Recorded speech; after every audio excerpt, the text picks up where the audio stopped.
Alors, l'exercice 12 nous dit: un producteur de pamplemousse a constaté que le diamètre des fruits arrivés à maturité était en moyenne de 12 cm avec un écart type de 3 cm. Donc, dans cet exercice, la moyenne mu, ce sera 12 cm et l'écart type sigma, ce sera 3 cm.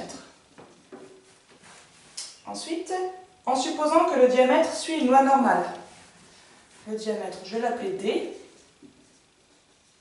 et donc cette variable aléatoire D suit la loi normale de paramètres mu, donc 12, et sigma carré, donc 3 au carré. Okay.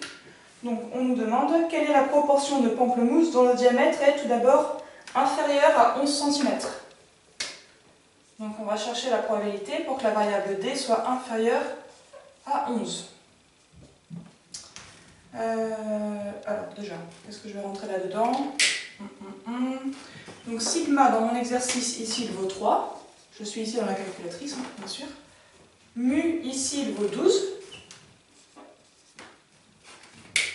Et si on cherche la probabilité d'avoir D inférieur à 11, c'est qu'on veut D appartenant à l'intervalle moins l'infini jusqu'à 11.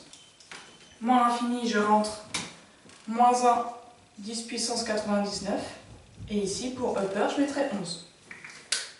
Avec ces valeurs, vous allez trouver une probabilité de 0,37. Donc une proportion de 37%.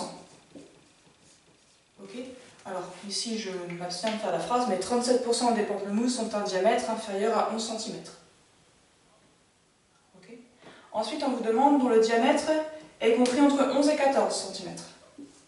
Donc, la probabilité d'avoir la variable D comprise entre 11 et 14.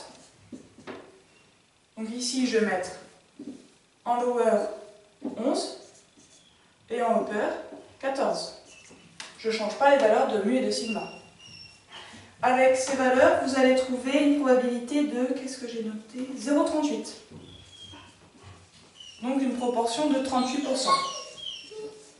38% des pamplemousses ont un diamètre compris entre 11 et 14 cm.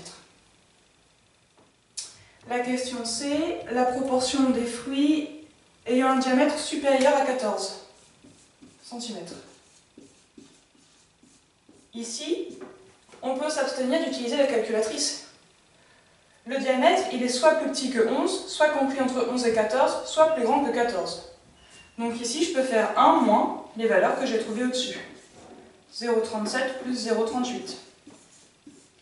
Ça me fait 1 moins 3, 6, 15, 75. Je trouve ici 0,25, autrement dit une proportion de 1 quart, 25%. Ok ? Donc un fruit sur 4, un pamplemousse sur 4 a un diamètre supérieur à 14 cm. Voilà pour cet exercice.